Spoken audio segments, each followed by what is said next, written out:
Why is this training important? Why should someone take the time to invest in learning additional skills?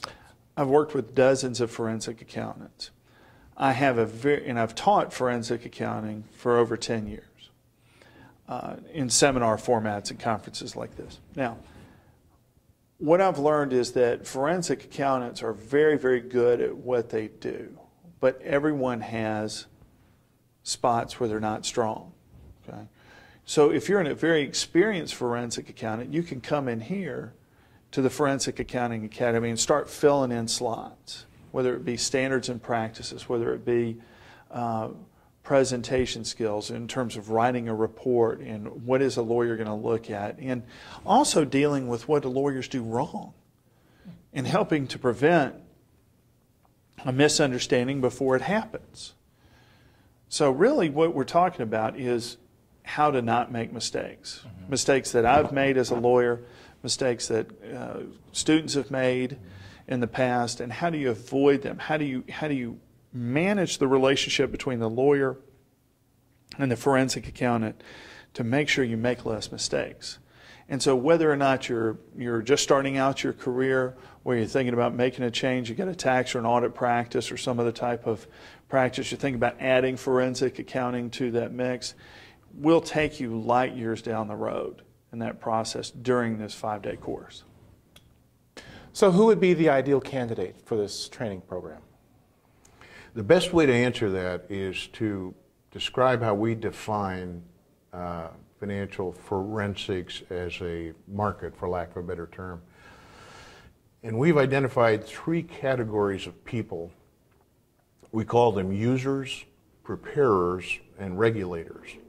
For example, a preparer of financial statements is someone who prepares, say, a controller who might prepare financials on a periodic basis, or a small business, or a government agency who may generate financial measures of some sort. Now that's one category. Mm-hmm. The second category are users. They're the ones who take what's been prepared and somehow use it. That could be a housewife who manages her 401k. She gets a statement that now she has to do something with, allocate assets, etc. And the third category is regulators, which could be people like the Securities and Exchange Commission or state securities agencies or criminal law enforcement agencies. So preparers, users, and regulators. And the targets are specifically addressed to the users and to the regulators, because they're the people who need the tools to assess the veracity of what they've been given. You've taught many classes over the past several years. What have the class sizes, or rather the individuals who've been in them, the demographics of each of those classes, how have they varied, and how has the experience of all those candidates been useful, or amongst themselves and for you and your instructor team? Well, regarding the instructor team, all of us learn something every time we deliver it, which is outstanding.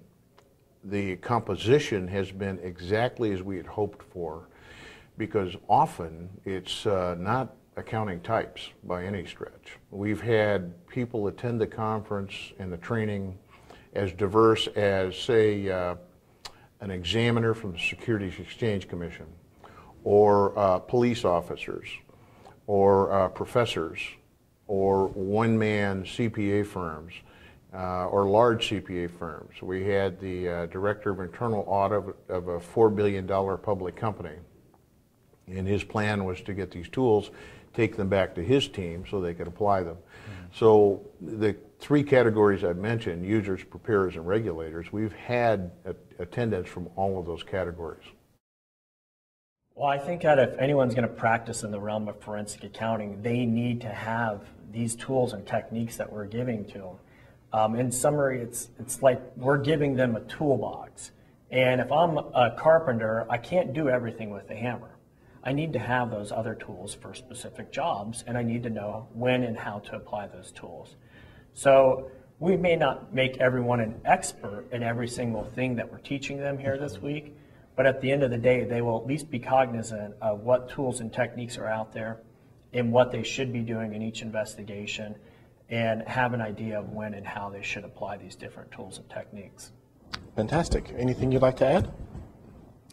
Well, I think that this is a great program. We've had lots of positive response, and it's been just from a myriad of individuals. We've been teaching law enforcement, FBI, SEC, state and local law enforcement, people who don't even have an accounting background. And then on the other side of the spectrum, we've had people who were just merely CPAs who were interested in getting into forensic accounting. And I've heard nothing but great things from all of them, and I think that they've all walked away with a multitude of new tools and techniques that they're going to apply in their practice.